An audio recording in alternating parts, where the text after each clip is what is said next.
And now, for your entertainment, the Jonathan Howson Radio Show.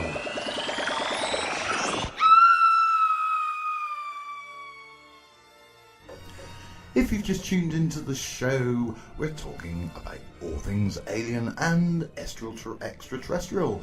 I'm joined in the studio with my two guests, Professor MD Square, author of the well-known book Don't Point That Bright Finger at Me, and my other guest, Esther, who claims to have been an unfortunate victim of alien abduction.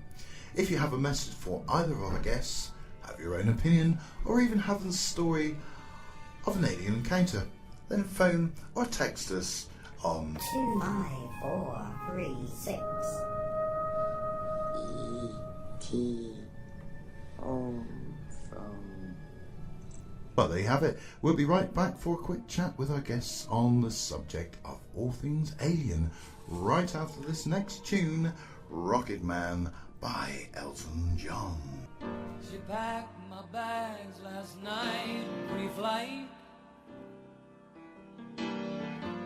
0 hour, 9 a.m. I'm a rocket man, burning out the fuse I've ever known. And I think it's gonna be a long, long time. So, are you a believer? Do aliens exist? Well, Professor MD Square believes they do. Welcome to the studio, Professor. I've received a few texts in from the listeners just for you. And Mr. Paranormal asks, what brings you to the conclusion that aliens exist? And Misty Waters asks, what do you think they may look like? First of all, I'd like to say thank you for inviting me to your show. And you're welcome. Lovely to have you.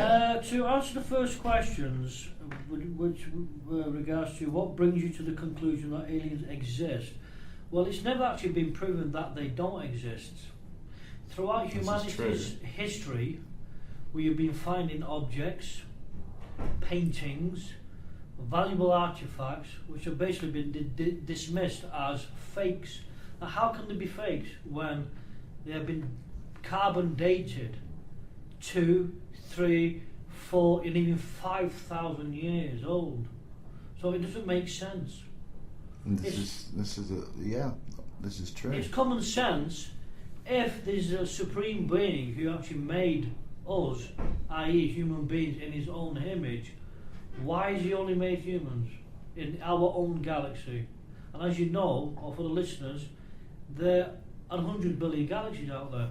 How do you know that there's no life out there? Exactly. And what do you think they look like, in your opinion? I actually think a lot of them actually look like us, possibility, but again, it's down to adaptation, meaning when mankind first adapted to the Earth atmosphere, we adapted this way.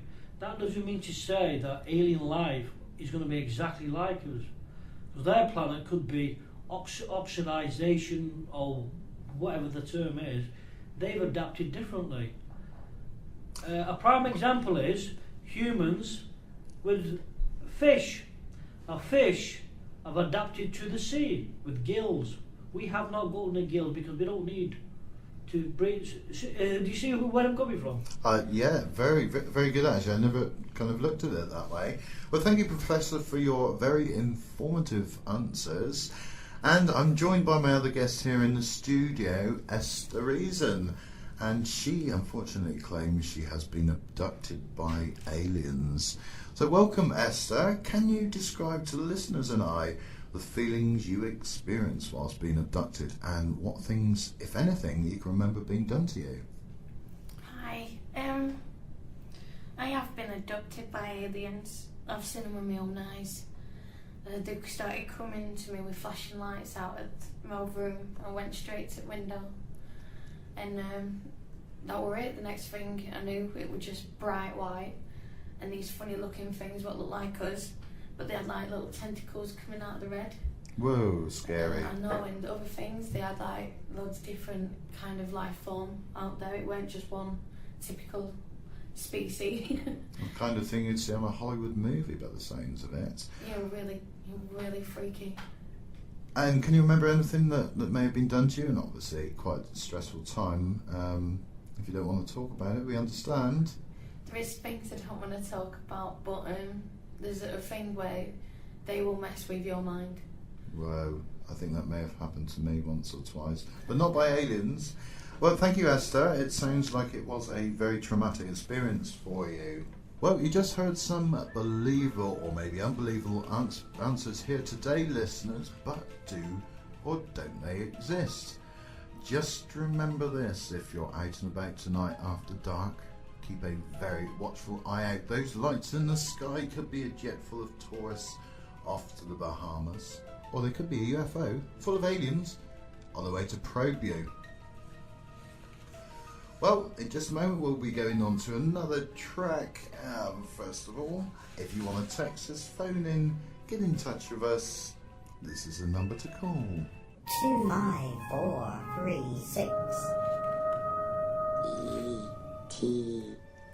Home from.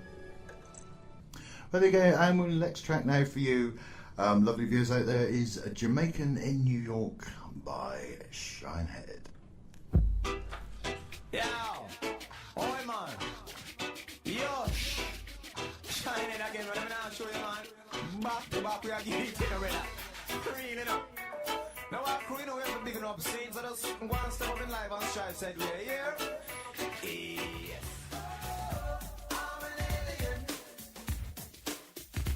I'm a Jamaican in New York. I'm an alien. I'm a Jamaican in New York. 25436. E.T. Home from.